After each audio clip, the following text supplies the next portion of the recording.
Welcome to a football show, Thursday edition. Preseason game number 3 is upon us against the Cardinals over the weekend, and we will discuss all of the really exciting things that took place in joint Cardinals practice, if you want to call it that, for the Tennessee Titans this week. Welcome to a football show. His name is Zach. My name is Braden. Zach, how are you, sir? Good to see you. Doing good. We got a lot of stuff to talk about. There are now 47 safeties on the Tennessee Titans roster. Oh my God, so many safeties. There's so many safeties. So we're going to talk about all the safeties. There are some major offensive line issues. As we've been talking about for weeks, there's some things that are happening along the offensive line. So we're going to get into that, of course. You've got some Logan Woodside commentary. I've got some Malik Willis observations from practice as well. A lot of stuff to get to. Again, just kind of a meh joint practice this week. It really and I was out there Thursday, both days, but Thursday was just like, it was like they took a circus-sized balloon and deflated it in a matter of seconds. It was just like the air was just gone.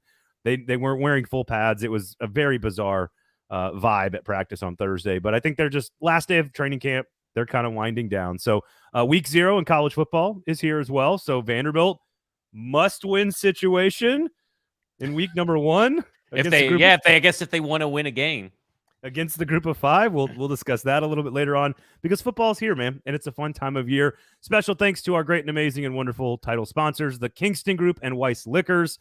The Kingston Group, buildkg.com, Nashville's locally owned custom home and remodeling firm. Make sure you talk to them before doing anything or making any decisions about your house. It's not a difficult ask. Just talk to them. I guarantee you they will do better work than anyone else you're going to talk to. So just talk to them. That's all. Just a conversation. And Weiss Liquors, Zach, let them do what? Let them drive so you can drink. That's a great one right there. That's a phenomenal tagline. People pay millions of dollars to high-priced New York advertising executives, and you just did that on the spot. It's just that's how you roll, Zach. It's very natural to promote alcohol. Yeah, for all of us. Go to Uber Eats, search Weiss Liquors, have them deliver all the booze right to your house, of course. And again, if you pop into the store, which is right there by Nissan Stadium, just go to the cashier and just say, hey, 440 Sports or 440, and they'll give you 10% off, so tax-free booze. Both companies, of course, supporters of a football show, are locally owned and operated in Nashville. Independent companies support local business, folks. Go to Weiss Liquors and check out buildkg.com. Okay. All right, and also on the show today, the bi-weekly episode of Zach's Twitter beef. Always something. Well, it's not. My Twitter beef is with Twitter itself. It's not with anybody in particular. Okay. I appreciate that. I enjoy that. And again, if you want to chime in, turn on all the notifications. YouTube, Facebook, Twitter. Make sure you're checking us out. Share the product with somebody. We really, really appreciate it. And again, jump into the comments here, of course, and we will answer any questions that you may have. So go ahead, throw them up in there, and we'll get to those a little bit later on in the show. All right, Zach. I felt like there was so much hype around the Bucs practices, and then we were going to get another one the next week against Arizona. Those practices were very productive, I think, for everyone involved, the teams, the players, the media, the fans, the coaching staff. Everybody benefited from that Tampa Bay practice. We come to this week. Everyone's super excited.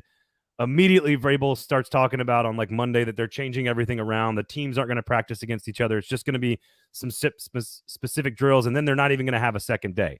So it was very deflated this week.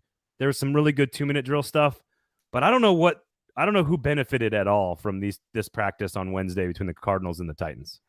Nobody benefited. And even I saw that select fans were out there as well. I mean, give me a fucking break. Why even have it? At that point, why did they even come in and travel to do it? And why are we bending over backwards for how Arizona does business? They're in our house. Why can't we film one-on-ones and get one-on-one clips just because Arizona doesn't allow it? Well, Arizona is apparently the most controlling franchise ever because they essentially put in a homework clause for their quarterback, and then they punished their quarterback by saying, hey, we're going to make you call plays. We're going to show you how hard it is. Oh, I don't get this Arizona franchise. I really enjoyed All or Nothing Arizona Cardinals. I thought that was a really great introduction to David Johnson, the story around him, Carson Palmer.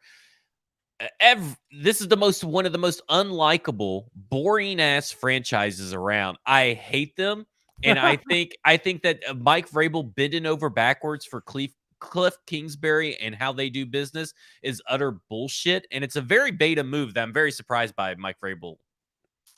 Well, Of course, they use this as an excuse because they just hate the media anyway. They don't want y'all to share anything. They're like, oh, well, we'll just blame it on the Cardinals. I will say, like, clips of one-on-ones on Twitter, I know other people want to see them. Fans love them. They don't actually serve any purpose. Like, there's not really anything like I mean, they're fun to look at, I guess. And I get it. Like, why be like this if you don't have to be?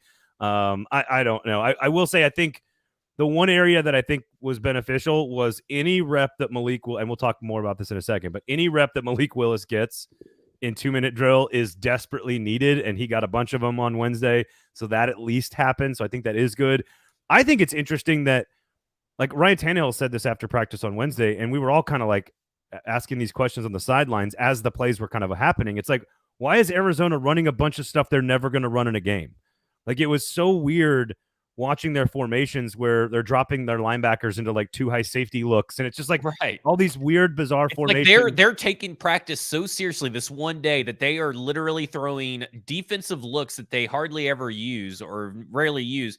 They're throwing it all at the Titans like they think they're going to fucking win something. It's like their Lombardi trophy. And I almost could go the other way with that and say, are you helping yourself at all by doing a bunch of stuff you're never, like, what does Mike Vrabel preach? Like, he literally today, after practice on Thursday, was talking about how they're going to manage kicking field goals at the end of games. And, like, it's all about not bringing in the kicking ball, right? Like, a tiny little detail that this is what makes Mike Vrabel so good. Like, he practices in real time every tiny possible thing that could happen that they would actually do. So I actually don't even understand Arizona doing what they did on Thursday or on Wednesday, which is practicing a bunch of stuff they're not really going to ever use.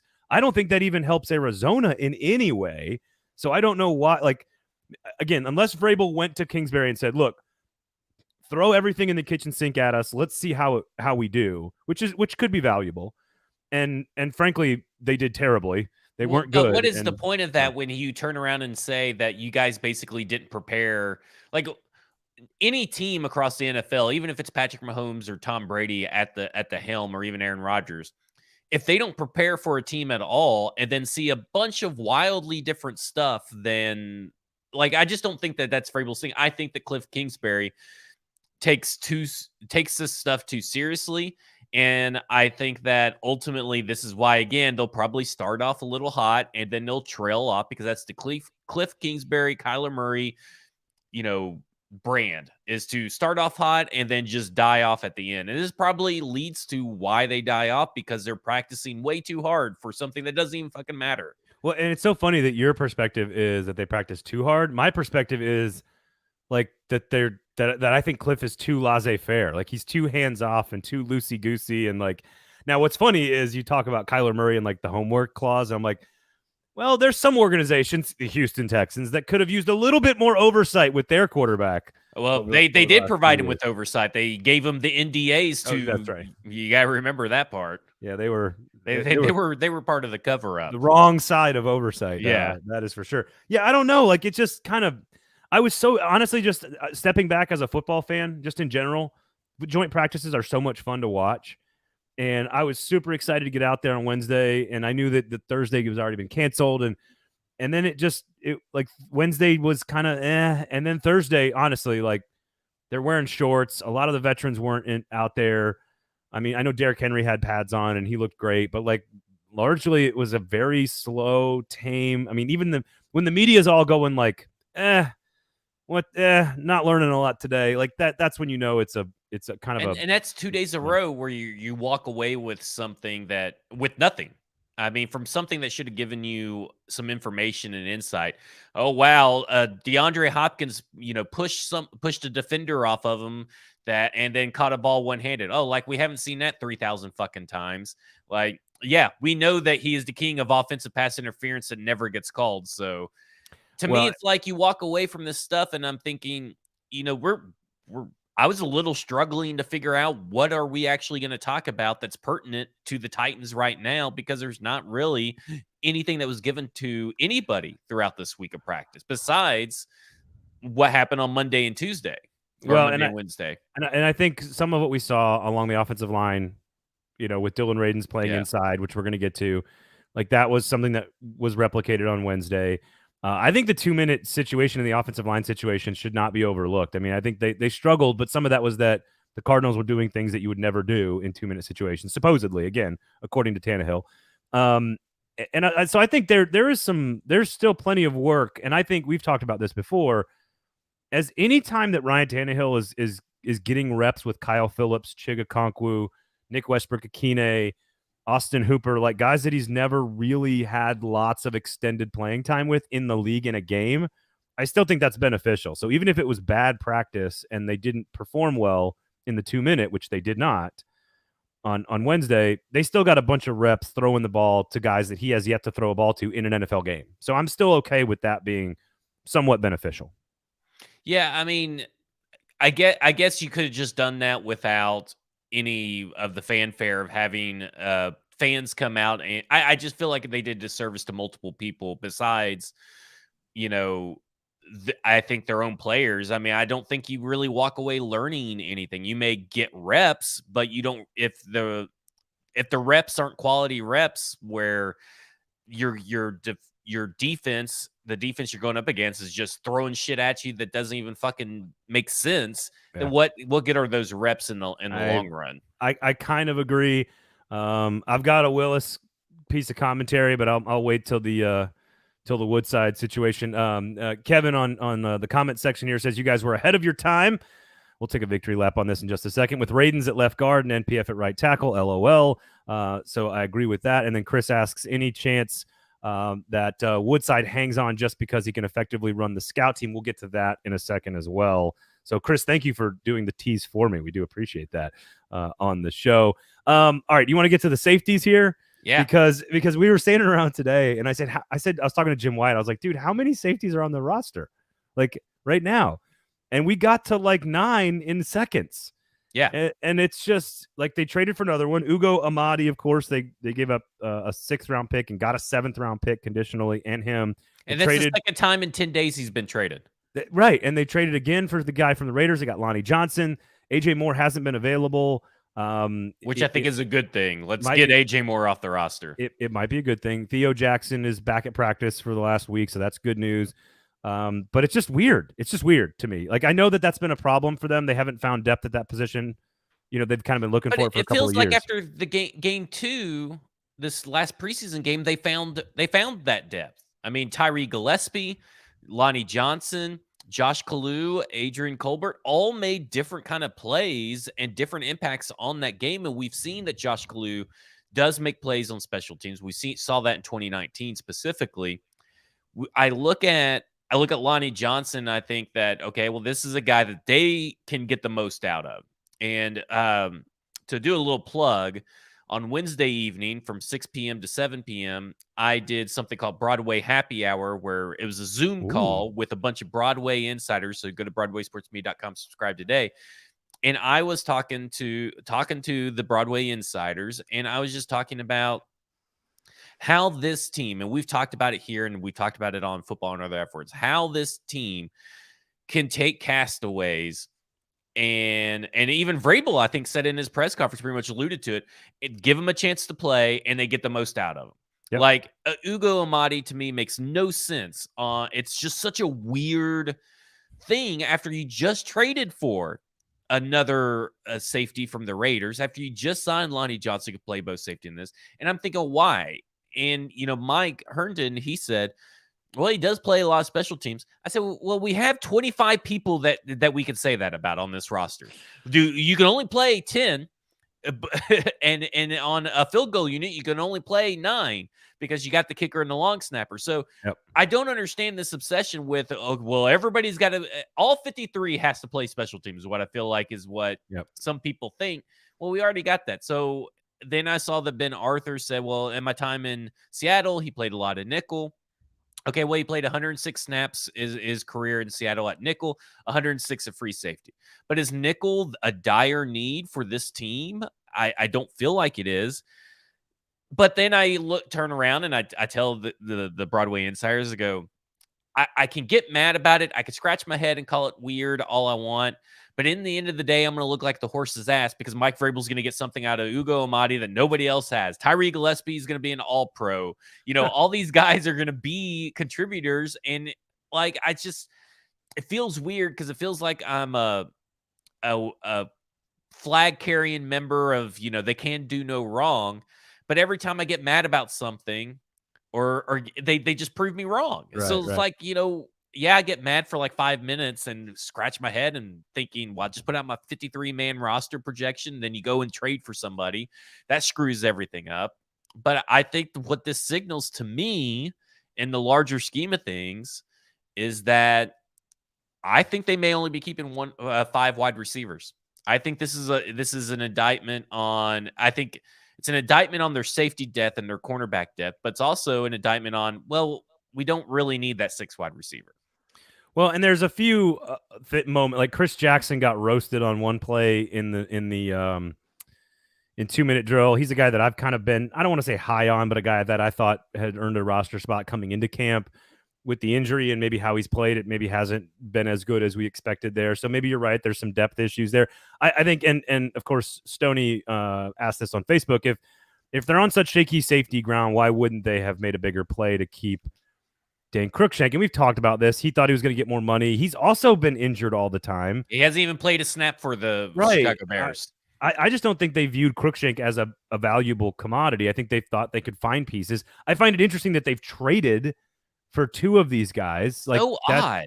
That's what's strange about all this. Because again, you've got 9 or 10 of them on the roster right now. You're probably going to cut 6 of them, or 5 of them. I don't know what the number is. They're at least keeping 5 of these guys, and it depends on where you put Lonnie Johnson and Ugo Amadi on the big scheme of things, right? Because they're kind of like the hybrid nickel. They could play corner, they could play safety. I consider them both safeties, and I already had them at 5. Now I think they're going to be at 6, and I don't think Des Fitzpatrick's going to make it. Wow. Or it's just a mess. Like, I feel like they're way overthinking the safety roster spot for whatever reason, which makes me think that there's something that we do not know about this team.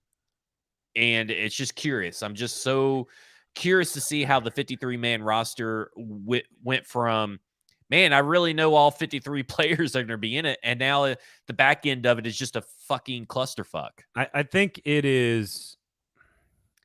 I think they're that safety and middle linebacker, because they really only have 2 starters at middle linebacker and 2 starters at safety. There's nobody else at any position, because Monty Rice got put on the PUP list, which means he has to miss at least the first 4 games of the season, which means come on down, Chance Campbell. Welcome to the team. You're on the roster for sure now. I find it interesting that they don't, and some of this is just life in the NFL. If you lose a guy that's a starter, you probably are going to go to somebody who's just not that good, and that's just the way it works. But it seems like those 2 positions, they just didn't have a lot of depth coming into camp. And maybe they thought they did if Monty Rice was going to be healthy and Theo Jackson was going to be healthy and AJ Moore was going to be healthy. And like all those guys have been unavailable. So they've been kind of scrapping to find depth. And now they're just giving themselves a bunch of options to choose from before final cut down. It feels like that's where this is going. The trading aspect is what is just so odd. If you would have told me that, late in the season, the Titans are going to trade for 2 players, I would have said, well, they're probably going to trade for a wide receiver and they may trade for a offensive lineman. And here they are. They traded 2 safeties. It's like, odd. It just is. It's just so it's odd, intriguing. There's like there's a lot of mystery surrounding it and everything. And I'm thinking, well, now they may just keep 4 linebackers, because if Monty Rice is on the PUP, why even keep Jack Gibby on the final 53? Because then you can use that spot on now, maybe keep it 2 punters. I know that's crazy, but the Colts are needing a punter, and you can't let one of these guys go because they're both going to have to go through waivers. It's just, the final 53 is not as set in stone as I thought it was like 3 weeks ago. Yeah, and that's part of the beast this time of year, right? Like, guys get hurt and things work out that you didn't expect, and vice versa. I want to make a note on the punter situation though, because I will throw this in sort of in between our topic here, because we talked about how blah the practices were with the Arizona Cardinals. Here, what I would say, one of the moments of Wednesday's practice with Arizona that I thought was the most memorable was Ryan Stonehouse crushing balls. Yeah. He was, and here's the thing. Here's the thing that I have not seen. Kicking balls, when you say crushing, you mean kicking the ball really far. He's Not kicking out of going the. around and stomping on people's balls. No. That's not Ndamukong Suh style ball crushing. Like this is Yeah. traditional Craig Hendricks style ball crushing. He was in the back of the end zone, back of his own end zone. They were landing inside the other 20. And here's the other thing that I thought was the most important part of this. Not only the hang time and the spirals, every now and then there was a kind of a wobbly one, but when he got it, which was, I'd say 85, 90% of the time, when he got it right, they were very difficult to catch. Everybody dropped them. Kyle Phillips dropped him. Mason Kinsey dropped him. Treylon Burks dropped him. They were all dropping him. And it wasn't, there's something with the way, the amount of spin he's putting on it or something. I don't know, the wind, the hang time. They could not catch it. So if you're going to give me that amount of hang time and make it difficult to catch, I don't know, man. If he can learn, Brett Kern still very clearly has the directional ability that's better. But man, that dude has got a huge leg. You said it from the beginning. 51-plus yard NCAA record, family of punters. Also, his demeanor, nothing phases him. He is like he's all mullet. So Stonehouse is stone cold. Yeah, yes. Nice. He's just nothing phases him, and I think he's better than Brett Kern right now. And I mean, ultimately, that's what you're deciding on, right? You're saying to yourself, I'm keeping Ryan Stonehouse and cutting Kern, let him walk, because you think that sooner rather than later he will start dropping off and he can't keep the magic going.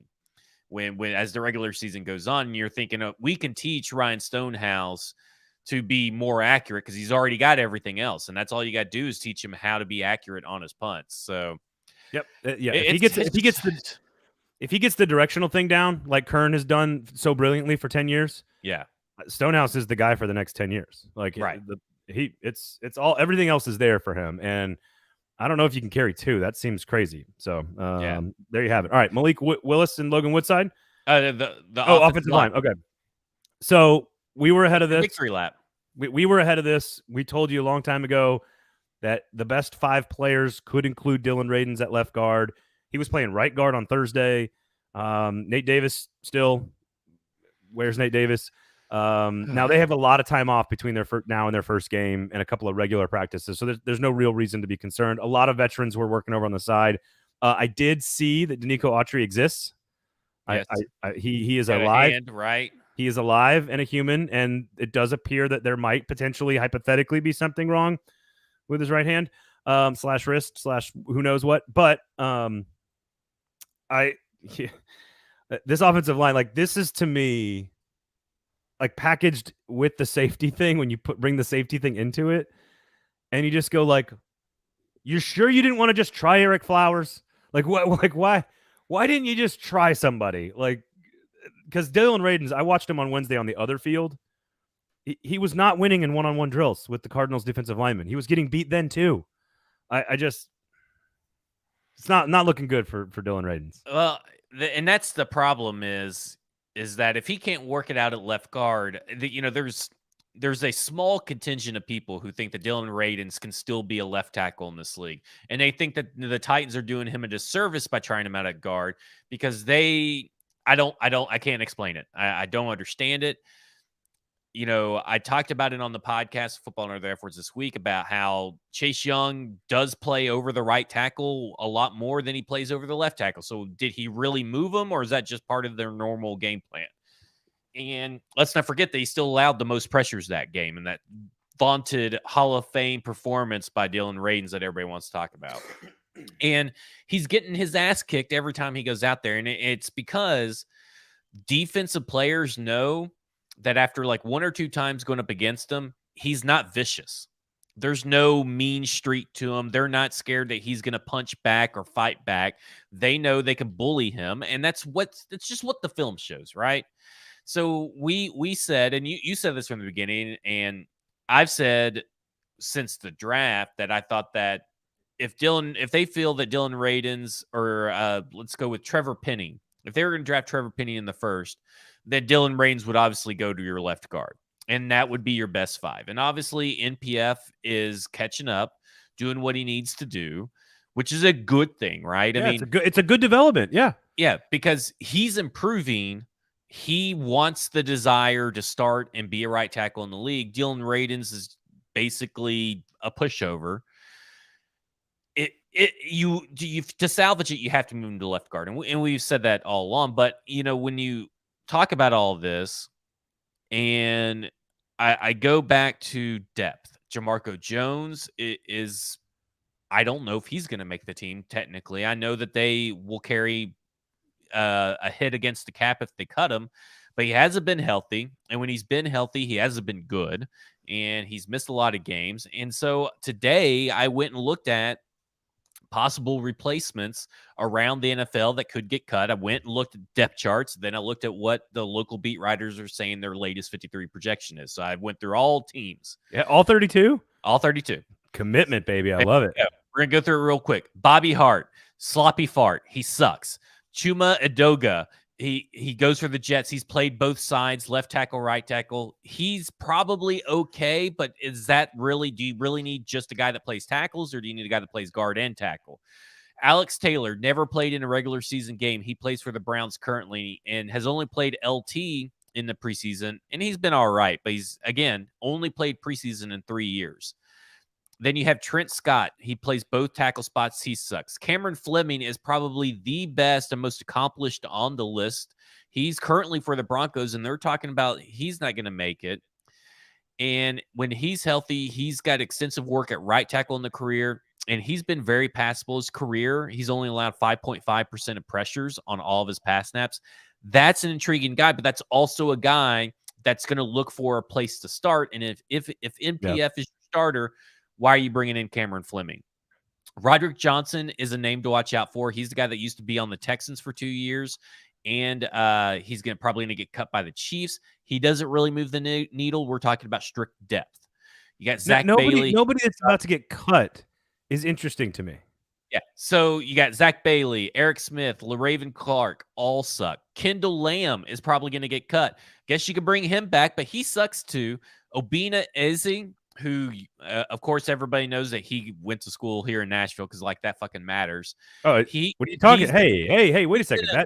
That is what defines whether or not you'll be a successful NFL player. Obviously, that's why these guys get go in the 6th round and get traded and are going to get cut because they played Nashville football. In fact, it needs to be Overton, not just Nashville. It needs to be Overton. But Obina Eze, he's on Hard Knocks. He's a Lions. He's an undrafted free agent rookie. He's only allowed 1 pressure in 34 snaps. They did show interest in him, as well as showing interest in another rookie offensive lineman that's probably going to get cut from the Vikings, Vidarian Lowe from Virginia. Dan Skipper, he sucks. Chandler Brewer and Jordan Mills, they all suck.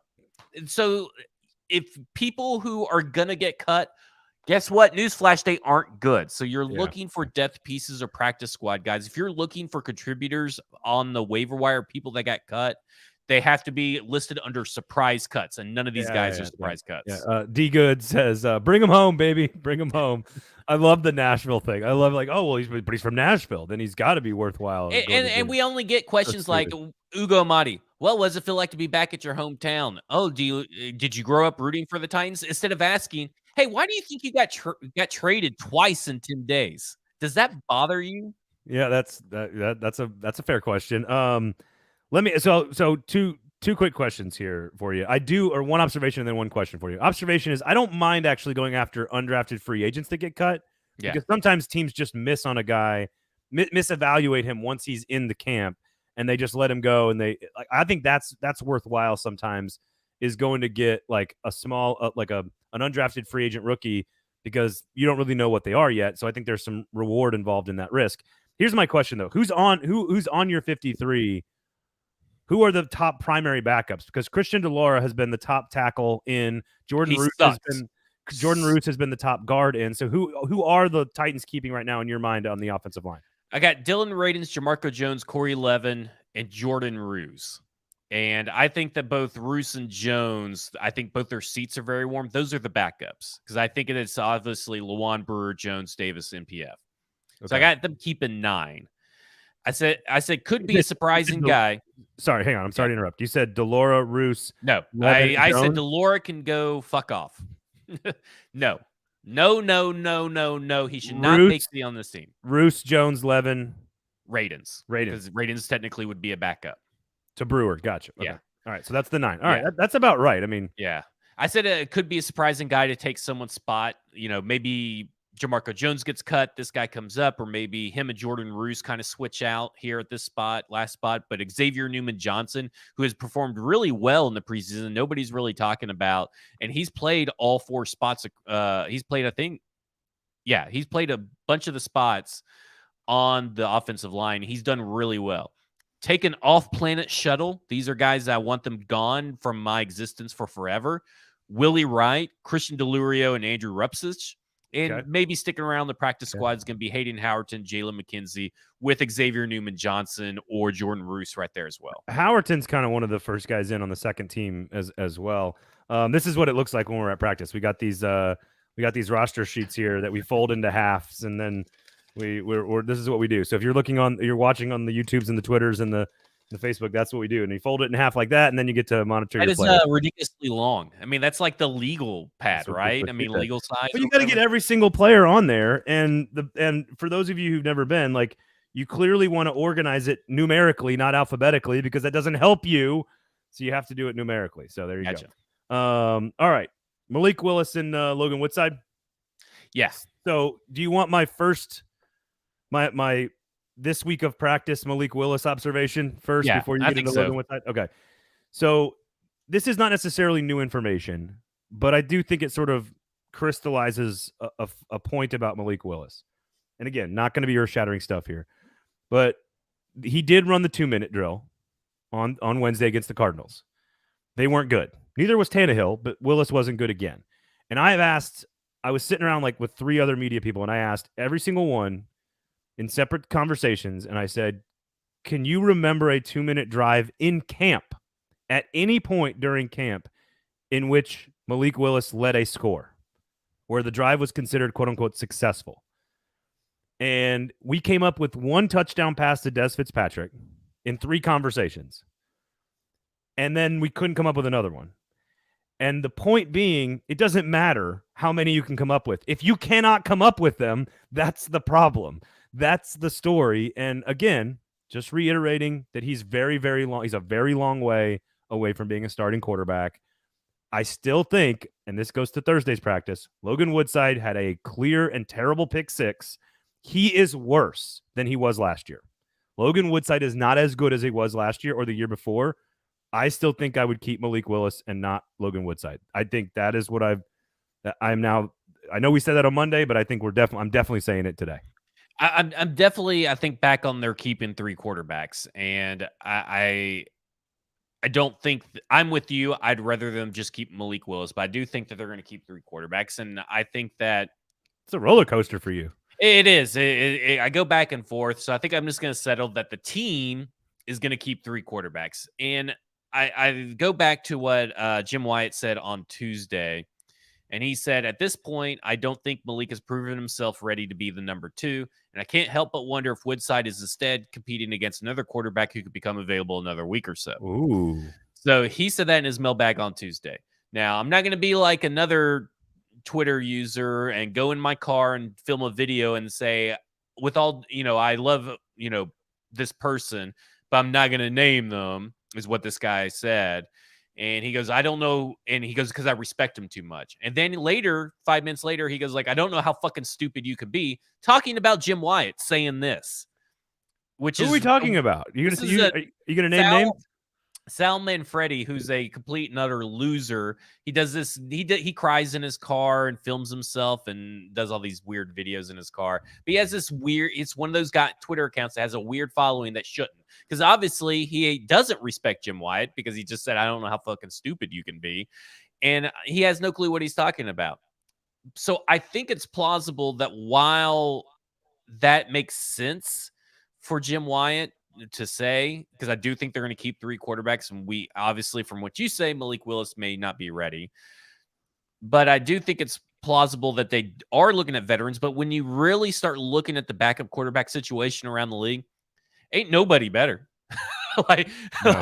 There's really not, because what you're looking for at this stage of the game, because if they're going to come in and truly be your second quarterback, your immediate backup to Ryan Tannehill. You need a veteran quarterback hitting the market that's familiar with the offensive system.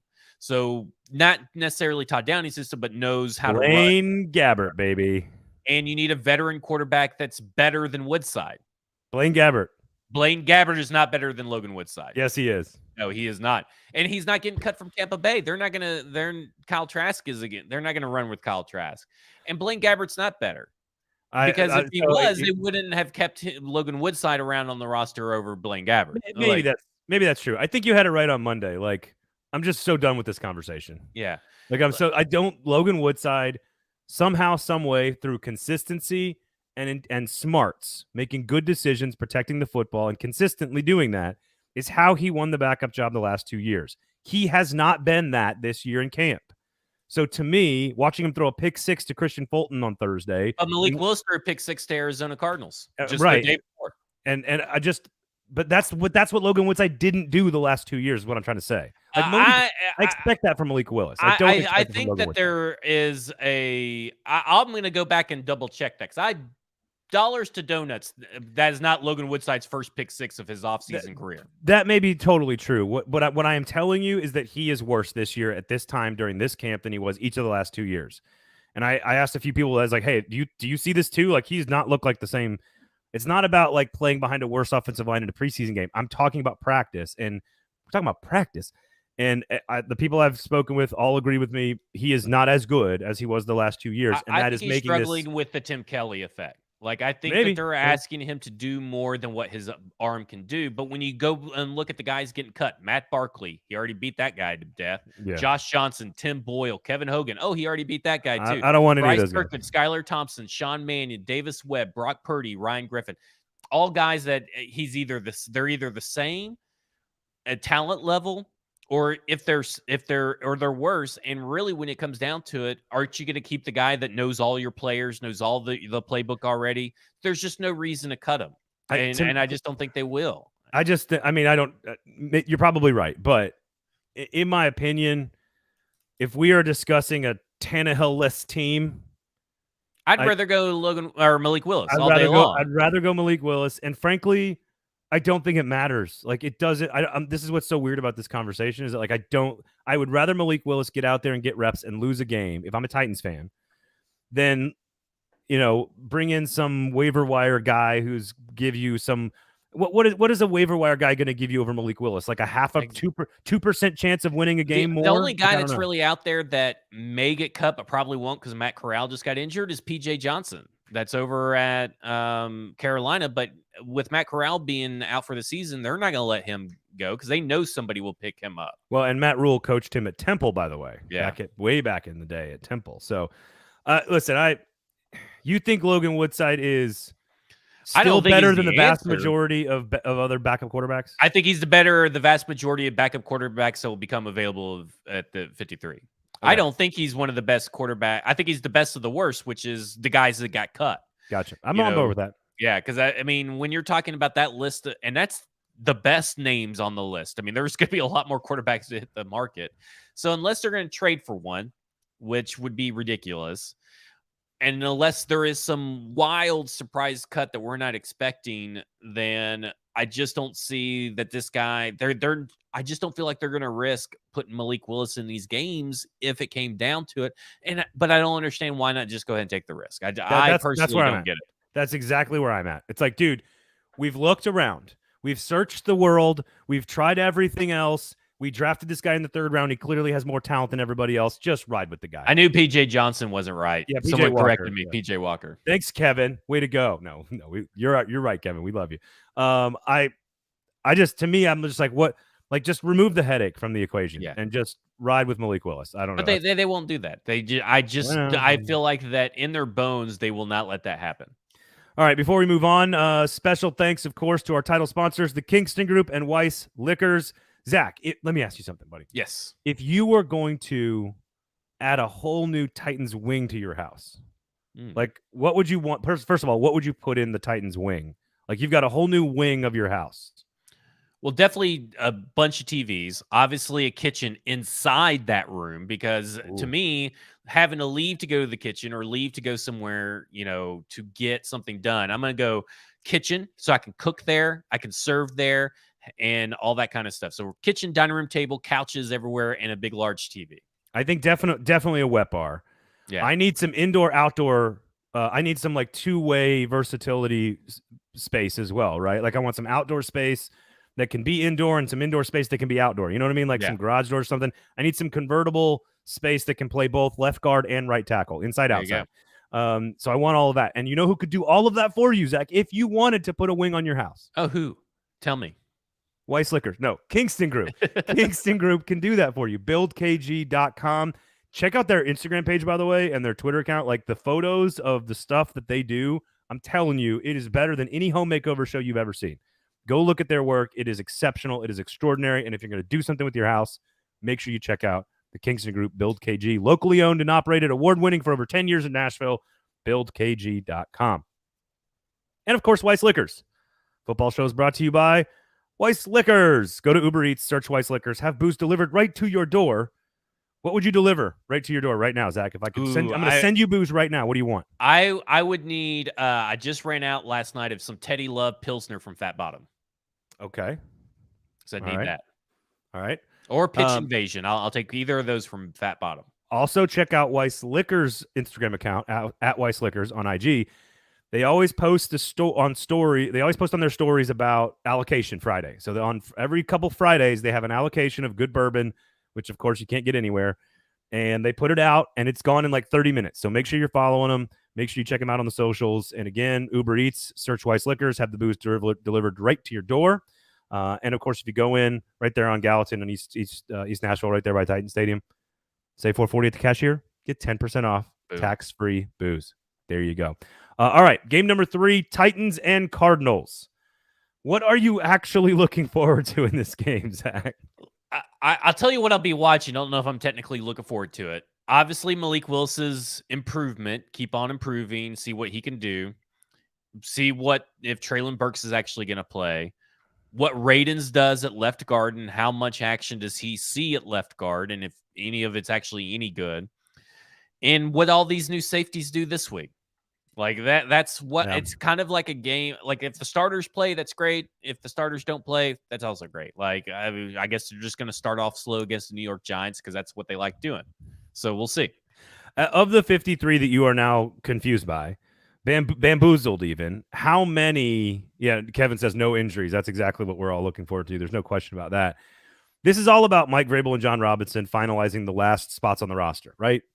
So what are the debates in your mind? Who are the last 5, 6, 7 players that you think right now that should be concerned and nervous and are going into this game going, I got to prove myself to earn my spot? I think Greg Maben, Chris Jackson, I think, Trey Avery or Trey Swilling, if you want to consider those guys. I think the back end of the cornerback room should be looking over their shoulder. I think that the safeties, sorting that whole mess out. There's a lot of guys there. Obviously, Deshaun Hand needs to make some kind of impact this game if he wants to even be considered to be on the 53. Because right now, DeMarcus Walker, Deshaun Hand, that's your 5 and your 6 defensive linemen, but they're so far apart in importance to this team. So, but out of all those guys, Deshaun Hand is the closest to being on the roster. And I think this whole offensive line mess that's going on right now, obviously Radens is secure because technically he's a swing tackle like Jamarco Jones. But if Jamarco Jones isn't healthy, and I think that him and Jordan Ruse are like first guys on, first guys off, or last guys on, first guys off, because I think that they could easily be interchanged with one of these other guys. And obviously, Des Fitzpatrick is playing for his role in general. I think that the 6 wide receiver spot is a spot that may not even exist. They may just go 5. And I think Tommy Hudson also is looking to play for his life as well. So it sounds like we got probably, 8 to 10 players? I would say about 8 to 10, yeah. That are fighting for 4 to 6 spots, something like that. Yeah. After Dez, there's a lot of people that really like Mason Kinsey. He has had a very good camp. I don't think he's he's not better than Kyle Phillips. He's not going to play more than Kyle Phillips. By the way, Kyle Phillips on Wednesday went over the middle down the seam in 2 minutes. Tannehill hit him in a very difficult pass. He got smoked.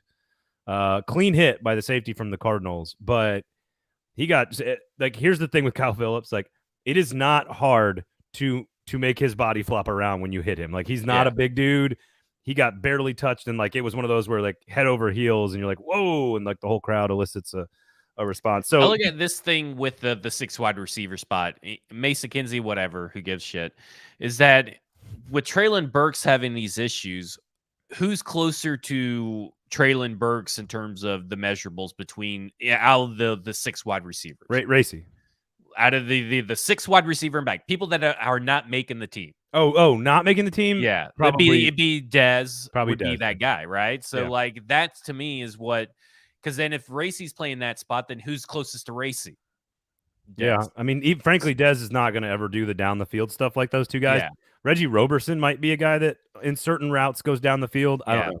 But I'm just saying that if they're keeping the 6 wide receiver spot, they're not keeping a Mason Kinsey. They're keeping a Dez Fitzpatrick. I agree with that. I think Dez is on the team. I think they're going to keep 6, but I'm trying to figure out what's the pecking order after him. And I think it's Kinsey and Roberson, and that might be it. I would say that Roberson is going to get called up before Mason Kinsey in most instances of an injury. Yeah. We'll see. We'll see what Reggie does this weekend.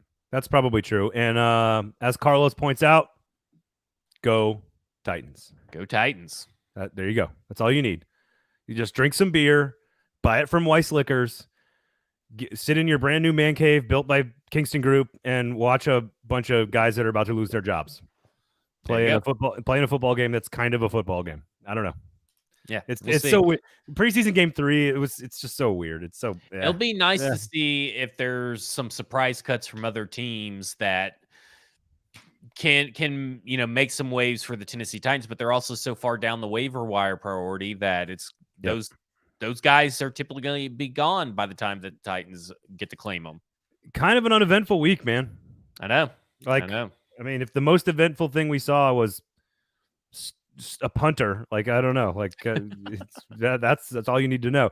Week 0, college football is here, baby. And yes, there is an SEC team in action this weekend, and it's a must-win situation because the Vanderbilt Commodores are on the road against Hawaii, 9:30 Central Time. No, Stoney, I'm not going to break down Northwestern and Nebraska. Stop it. Just stop it. But although it is in Ireland and it is going to be it's an actual Big Ten conference game, so that's kind of cool. But Vanderbilt at Hawaii. Here's the thing. Wife goes to sleep. Kids go to sleep. Dogs to sleep. You got the whiskey that you bought from Weiss Liquors. You got the TVs going. I'm watching Vanderbilt at Hawaii. It's a 6.5-point spread. It could be a close-ish game. I'm not suggesting it's going to be high-level viewership, high-level football, but it could be a close game in a beautiful setting. Mike Wright's an established quarterback for Vanderbilt.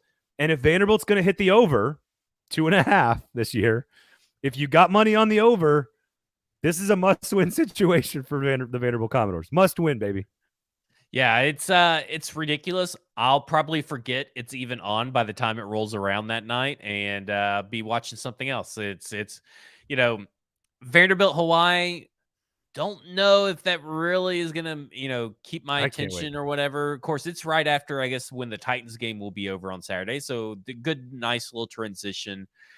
Like a little bit of a nightcap. Like it's a nightcap game. Like here's the deal. Yeah. Lay the 6.5 and bet Vanderbilt over 2.5, and then you have a very real reason to watch on Saturday night. Yeah, because we'll see. If you take the over on the 2.5, this is one of the only times that you need to watch. Yeah. So there's nothing else happening. Very rarely is Vanderbilt going to command any attention at all or any interest. We've been jonesing for college football for 9 months. Why not? Why not? Because there's other ones I can get my college football fix on. Like Ooh, this. What do you watch? I don't know. This is the game in Ireland. Well, that's at 3 o'clock in the afternoon. That's early. Yeah, there you go. Go from 3 o'clock and head into the Titans game, and then I'll be done. You don't want to watch Wyoming and Illinois, old Burt Bielema and the Illinois Fighting Illini hosting the Wyoming Cowboys? Yeah, you make it sound exciting, but it's not really that exciting. It's only a 10-point spread. How about Utah State and UConn? No. I'm doing this off the top of my head. That's how sick and twisted I am. Oh man. There's a UTSA game that's worth watching on Saturday as well. Yeah, maybe that one. Good. That's a good, decent football team. So there you go. Kevin asked if our fantasy league is still happening. Zach, I don't know. Is it happening? I don't know. You're in charge. I think we won a fantasy league. Yeah. The question. So you want to live workshop this for a second? Yeah. So a couple of people DM'd me and were like, "Hey, we'd love to be in the league," and I was like, "Absolutely, you're in." Here's my question for you, Zach. Should we do we have to do it in person? Does everyone need to be in Nashville? I don't think we'll be able to get all that down. Now, if you want to be able to give them the option to come somewhere in Nashville, then yes. But more than likely, people with everybody's schedule, whatever time you set the draft, it's gonna be hard to do. That's valid. I think we'll keep it simple in terms of a scoring system because I know you like that. You like simple things. So Half-point PPR, 6-point touchdowns, 25 yards per pass, 10 for quarterback, 10 for rushing 10 and for receiving. 10 rushing receiving. No, and you're not going to let me do IDPs. No IDPs. God, so rude. People don't have 15 hours to draft. So disrespectful. All right, so we'll get it going and just turn on the Twitter account, turn on the notifications, make sure you're following us, and we'll shoot out a link and we'll get the draft going. And I think there's a few of you that have sort of already been grandfathered in. So maybe we can get a few Broadway sports guys to join. You want to get some Broadway sports? 12-team league. So we got to figure out how many spots we got. Don't want to bring anybody out from the outside in. I want to fill it with listeners. 10 listeners and Zach and I, and we'll put something on the line where if you beat both of us, then we'll give you some cool gift card to Weiss Liquors or whatever. So sounds good. We'll do something. So just stay tuned. Follow the Twitter accounts for that. Special thanks to Weiss Liquors and Kingston Group for supporting the show. Again, please go check out their accounts. Check out the websites, buildkg.com, Weiss Liquors on Uber Eats. They'll send the booze right to your house. So do all of that. Zach, where can people find you? Find me on Twitter at FWordSpot. There you go. Football and Other F Words every Wednesday. Make sure you check that show out as well. All the other great shows from Broadway Sports Media. We're not closing up yet. Oh, we're not. We got not a football show going on. That's right. I have Twitter beef with Twitter. Oh, God, I'm so sorry. I can't believe I did that. I'm so sorry. So I have an issue with the targeted ad I've been seeing for about a few days now, and I've saved it because I don't know why I've received this ad. So I haven't blocked it or muted it or say I don't like to see this ad because I've been saving it for this occasion. But I have the tweet right here, and I want you all to watch this tweet that I got. So I'm going to bring up the tweet here. Oh, wow. Just a second. Okay. So we got the tweet right here. Look at this. Look at this. So hopefully it plays with audio. We'll see. It's not going to play with audio, it looks like. Okay. So those of you. Do you hear it? Because it's playing. It was playing. Okay, hold on. This is live radio here. Nope. Not hearing it? Not hearing it. So for those on the podcast, it says, it's so important to be an advocate for your health. C period. Different survivor Kiki shares her amazing story. And I can't even read who this is from. This is from Faring Microbiome, and it is for deadly diarrhea. So this is promoting a medicine, a pill of some sort or something to help cure her diarrhea because she can't even leave the house. I can't even spell diarrhea. So I would like Twitter to know that I don't have really bad diarrhea. I can't even spell it. I have to look at it. Oh, my God. And I think it's ridiculous. I don't even know why I got targeted. I don't even use the word diarrhea at all. This is the most I've used diarrhea in you never 5 years. You never Google searched like anything? Because that's where it comes from, is like all your online history. I have never. Now, the only thing I have was months ago for Huxley, and when he had stomach issues. And I would Google dog has runny poop or dog, that's it. Like that. But I'm not a dog. Dog doesn't use Twitter. So, but how about that was like 3 months ago? Are you in fact accidentally throwing your wife under the bus here? No, because she doesn't have diarrhea either. Okay, that's enough. That's enough. We do not have a diarrhea pooping issue in this household among the humans that are that use Twitter. So. Yes, I know that I'm making it worse for sure. I know you. This is the most I've ever said it in like 5 years. Stoney is like Stoney Keeley instantly of the Sobros Network, instantly doing research, and he's like turns into a live producer when we do this, talking about what is that? Clostridioides? I don't know what that is. Difficile, which is like a Spanish word. It's a bacterium that causes diarrhea and colitis, an inflammation of the colon. It's estimated to cause almost 500,000 infections in the United States each year. Here's a question, and I can't confirm or deny if any of that's true. It's irresponsible journalism of me to just read your post, Stoney, on the air. It is deadly. Has there been a death due to diarrhea? Like, is that a thing? I'm sure there is, because it's dehydration and stuff. If you can't leave the house or you can't get a hold of someone, you're just exploding diarrhea everywhere in your room, bathroom, and just apparently this woman is just covered her house in diarrhea. I don't even know how it looks so clean. This must be someone else's house. This is my favorite. Zach doesn't have really bad diarrhea. Just let Twitter know I do not have really bad diarrhea, and I feel attacked and triggered by this message. But that, in theory, is death by dehydration, not death by diarrhea. So I want to know can you actually perish directly from the act of diarrhea? Like an exploding colon, and all of a sudden you're dead. Like I don't assume so. I mean, people get backed up, right? And they can get infected because they can't. That's the opposite of diarrhea. And that's what I'm saying. But why can't it be the other way, right? Oh my God, this is what everybody comes to a football show for. Apparently, what was it? What did he say? It says estimated to cause almost 500,000 infections in the United States each year. So obviously, you can die from an infection. So good for Kiki, which I feel like a 50-plus-year-old woman named Kiki is also utterly ridiculous. Keekee. With a space in the middle. Yeah, with a space in the middle.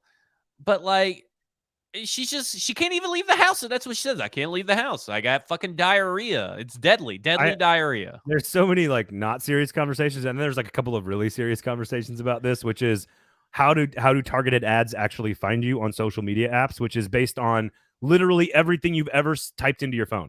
Like if you've typed anything into a search bar in a URL, a Google search, on a podcast app, anywhere in your phone, it has been collected and stored and tracked. Your locations are collected and stored and tracked. I'm not trying to be Big Brother here. It's just maybe Goodlettsville is a big diarrhea town. Like apparently Goodlettsville, Tennessee is just filled with deadly diarrhea. It's just citizens shitting everywhere. Big diarrhea town. Big diarrhea town. Goodlettsville. So, but that's how you end up with that ad. So there has to be something in your daily life on your phone, internet travels that indicate that you need to be concerned about deadly diarrhea. I guess so. Maybe it's just all the recipes I've been using, and apparently they must think that these recipes are causing me a ton of diarrhea. A lot of spicy chorizo in those recipes? No, like I mean we have to keep it a little mild for the wife. And okay, all right. I don't get it. I'm pissed off at Twitter. God, I'm so glad that I'm so pissed at myself that I almost did not allow this part of the show to happen. I'm so glad we got it in there. So thank you for that. No problem. Man. I don't know where to go from here. Go to Weiss and start drinking. I don't know. Buildkg.com if you need a renovation on your house, and apparently to Twitter if you need to solve your deadly diarrhea problem. Oh my God. Okay. Jack, where can everybody find you? At Efforts Pod, and not on the toilet. I poop regularly. I mean, I've got a regular schedule too. I play morning games. I play road games. I'm fine with that. I think everybody should play road games. I think it's fine. I think it's a good idea. I got two daughters, and they're gonna hate this. I got one that plays road games just fine, and the other one that doesn't. And I'm like, that's gonna cause you problems. Yep. She's gonna end up like Kiki later on in life. Yep. Gonna have that explosive diarrhea problem. My name is Braden Gall. Mercifully, this has been a football show. Thank you guys for listening. Enjoy the weekend. We'll be back on Monday. For Zach, I'm Braden. This is 440 Sports.